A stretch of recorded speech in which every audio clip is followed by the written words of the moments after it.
તો હલો મિત્રો, જય શ્રી કૃષ્ણ. કેમ છો બધાય? મજામાં? આજે આપણે બનાવશું ગુંદરની પેંદ. તો આપણે ઇન્ગ્રેડિયન્ટ જોઈ લેશું શું શું એમાં જોઈએ, તો તમને બતાવું છું.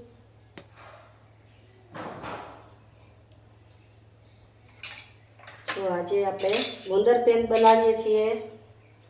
તો પહેલાં તો 100 ગ્રામ આપણે ઘી લીધું છે, પછી 1 વાટકી આપણે ગુંદર લીધો છે. બાવળનો ગુંદર છે ભેગો, અને આપણે ખેરનો જે આવે છે વ્હાઈટ ગુંદર એ પણ મેં લીધો છે. મારી પાસે અવેલેબલ 2 હતા, થોડા થોડા એટલે મેં લઈ લીધા છે. પછી 1 વાટકી આપણે કોપરાની છીણ લીધી છે, અને મગજથરીના બી લીધા છે આપણે 1 વાટકી બદામ, અને 1 ચમચી આપણે સૂંઠ લીધી છે, 1 ચમચી ખસખસ લીધી છે, અને થોડી આપણે 8-10 નંગ એલાયચી છે, અને ગાર્નિશ માટે પિસ્તા છે, અને કાળી દ્રાક્ષ છે. અને ગુંદર આપણે હું તમને બતાવું છું. જો આ ગુંદર દળીને પણ લેવાય અને આખો પણ લેવાય. તો મારી પાસે આખો હતો એટલે આખો લીધો છે, પણ તમને હું બતાવું છું. આ રીતનો તમારે દળવાનો રહેશે ગુંદર. અને 100 ગ્રામ મેં ગોળ લીધો છે. તો હવે આપણે આમને ક્રશ કરી લેશું. બદામ, ખસખસ, થોડી ખસખસ નાખી દેશું એટલે એની સ્મેલ સારી આવે. અને હવે આપણે દરી લેશું બદામને, મગજતરીના બી. અને એકદમ દરદર, એકદમ ભૂકો નથી કરવાનો.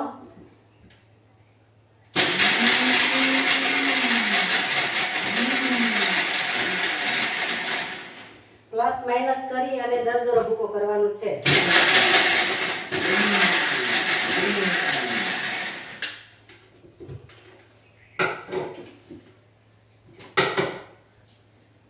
તો આપણો ભૂકો બનીને રેડી છે.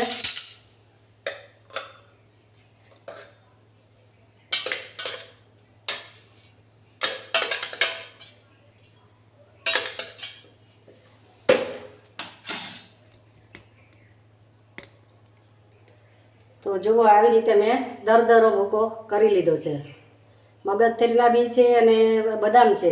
આમાં બધું ન ખાય, અખરોટ ન ખાય, બદામ, કાજુ, પણ મારી પાસે અવેલેબલ નહોતા એટલે મેં નથી લીધું. તો આપણે ગેસ ઓન કરશું. સૌ પ્રથમ આપણે ઘી ઉમેરીશું. 100 ગ્રામ ઘી છે, અને ધીરો ગેસ રાખવાનો છે. બહુ ફાસ્ટ નથી રાખવાનું, લો ટુ મીડિયમ. પછી આપણે ઘી ગરમ થાય એટલે આપણે ગુંદ તળી લઈશું અંદર.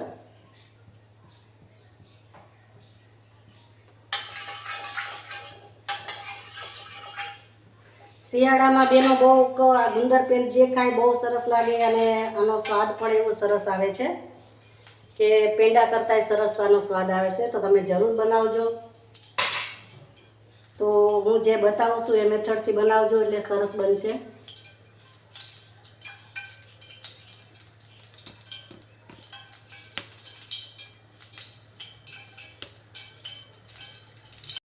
તો હવે આપણે ગુંદર નાખીશું. આપણું ઘી સરસ ગરમ થઈ ગયું છે, અને ધીરે ગેસે ગુંદને તળવાનો છે.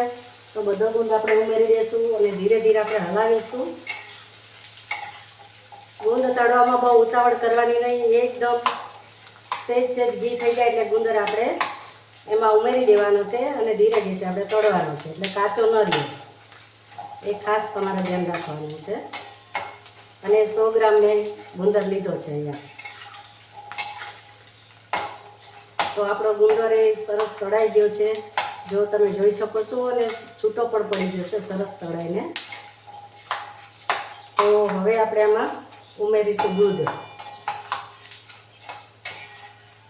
તો અહીંયા મેં 500 ગ્રામ દૂધ લીધું છે, અને ફ્રેશ દૂધ લેવાનું છે. આપણે જે મલાઈ ઉતારીને લઈએ છીએ એ દૂધ નહીં લેવાનું. તો આપણે જે 100 ગ્રામ ગુંદ લીધો છે, અને 500 ગ્રામ મેં દૂધ ફ્રેશ લીધું છે. તો આપણે દૂધ આમાં ઉમેરી દઈશું. દૂધ ઉમેરી દીધું છે. હવે એને ધીરે ધીરે આપણે હલાવીશું, કન્ટિન્યુ હલાવતા રહેશું એટલે સરસ આપણો ગુંદ ઓગળી જશે. તો મિત્રો સવારમાં તમે ઉઠીને 1 ચમચી ખાશો તોય તમારી ઇમ્યુનિટી બની રહેશે અને બહુ જ સારો કેલ્શિયમ પણ આનાથી વધે છે અને બૈરાઓને તો બહુ જ આપણે ગુણકારી છે ગુંદ. તો તમે બનાવજો. મેં આખો લીધો છે, તમે દળીને પણ લઈ શકો છો. જો આ રીતે આવી રીતે ભૂકો કરી દેવાનો અને તમે તળી નાખવાનો એને, એટલે છૂટો પડી જશે. તળી નાખશો ને એટલે છૂટો પડશે તમારે. પહેલાં તમને આમ ભેગો દેખાશે પણ જેમ જેમ તળાઈ જશે ને પછી એકદમ થોડું ઘી નાખી વધારે અને તળી નાખવાનું એટલે સરસ તળાઈ જશે.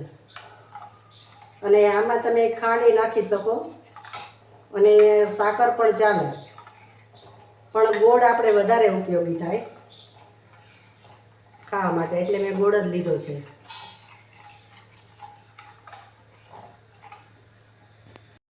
તો ગુંદર નાખશું એટલે આપણે ધીરે ધીરે આપણે જે દૂધ લીધું છે દૂધ આપણું ફાટી જશે.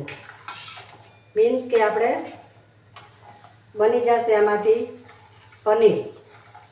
પનીર એટલે કે માવો. જો આપણો ગુંદ જેમ ઓગળશે એમ આમાં પનીર બની જશે દૂધનું. તો ધીરે ધીરે હલાવીશું. જ્યાં સુધી આપણો ગુંદર ન ઓગળે ત્યાં સુધી આપણે એમાં કશું હલાવી જ રાખવાનું છે અને ધીરે ધીરે જ ઓગાળવાનું છે. તો આપણો ગુંદ હજી છે તોય ધીરે ધીરે હલાવીશું.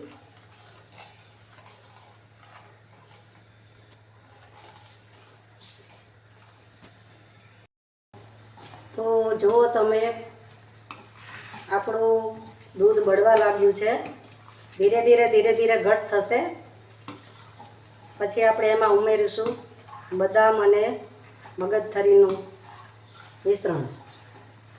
અને હા મિત્રો, મારી ચેનલને લાઈક કરજો, શેર કરજો અને સબસ્ક્રાઈબ કરજો, જેથી કરીને નવા જે વિડીયો હું ઉતારું છું એ આપણા સુધી પહોંચે. અને કાલે આપણે 31 છે તો આપણે સમૂહ ભોજને પણ આપણે બનાવવાના છીએ અમારી સોસાયટીમાં અને પાવભાજીનું આપણે બનાવવાની છે. તો એ વિડીયો પણ તમને હું બતાવીશ. આવતીકાલે તમે ચોક્કસ જોજો. અને સમૂહ ભોજન અમે રાખેલું છે 31 બધાએ સોસાયટીના થઈને ઉજવીએ છીએ, તો તમે જરૂરથી જોજો. હવે આપણે આ દૂધ ઘટ થઈ ગયું છે અને આપણો ગુંદર એ સરસ રીતે ઓગળી ગયો છે. જો આમાં એક પણ તમને ગાંઠો દેખાતો નથી દૂધનો, આપણે ગુંદરનો. જો તો ત્યારબાદ હવે નાખીશું આપણે જે બદામનો ભૂકો લીધો છે એ આપણે નાખીશું.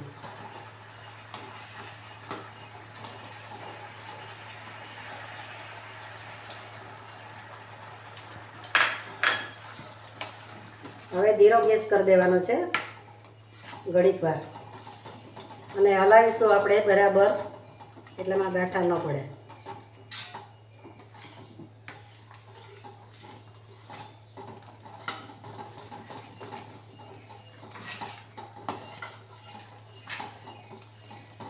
હવે આપણે ભૂકો નાખી દીધો છે. હવે નાખીશું આપણે કોપરાનું છીણ.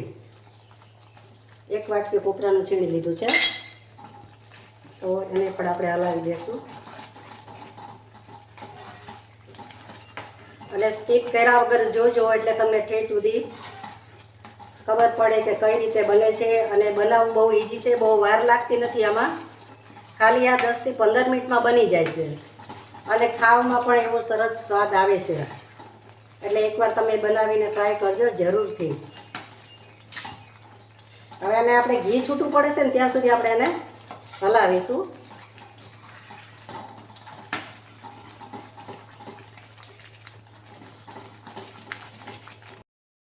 તો જો આપણું ઘી પણ છૂટું પડી ગયું છે. હવે અત્યારે આપણે એમાં નાખીશું થોડા ખસખસ. 1 ચમચી ખસખસ લીધા છે, નાખીશું. પછી એને હલાવીશું.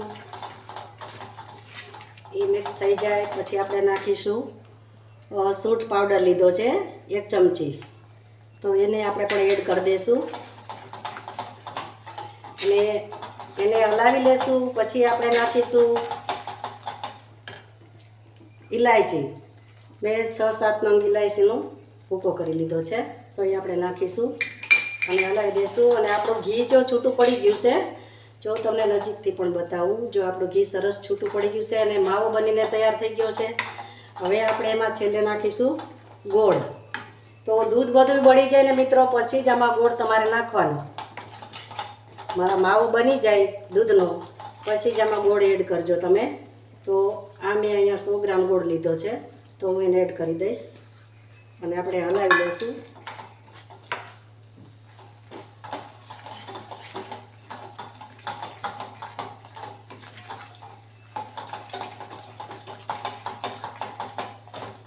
તો આ બનાવવી બહુ ઇઝી છે, તમે ટ્રાય ચોક્કસથી કરજો અને ભાવશે બહુ સરસ. આ શિયાળામાં તો આપણે ખાવાનું ગમે. તે સવારમાં 2 ચમચી ઉઠીને આ લઈ લેવાનું. જો જો સરસ ડીંગ બની ગઈ છે ને,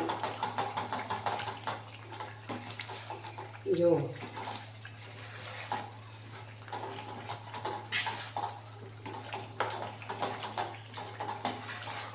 તો મિત્રો તમે કોમેન્ટ પણ કરજો, તમે ક્યાંથી કોમેન્ટ કરશો તે પણ લખજો, કઈ સિટીમાંથી તમે છો તે પણ મને જણાવજો ને આગળના વિડીયોમાં હું તમને ચોક્કસ એનો જવાબ આપીશ.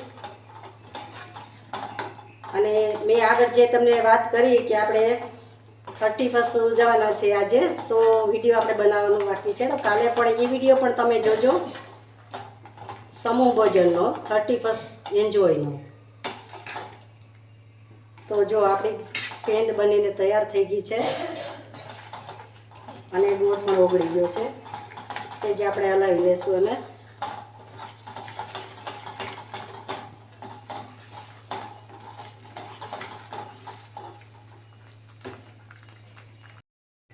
તો આપણી ગુંદર પેંદ બનીને રેડી થઈ ગઈ છે.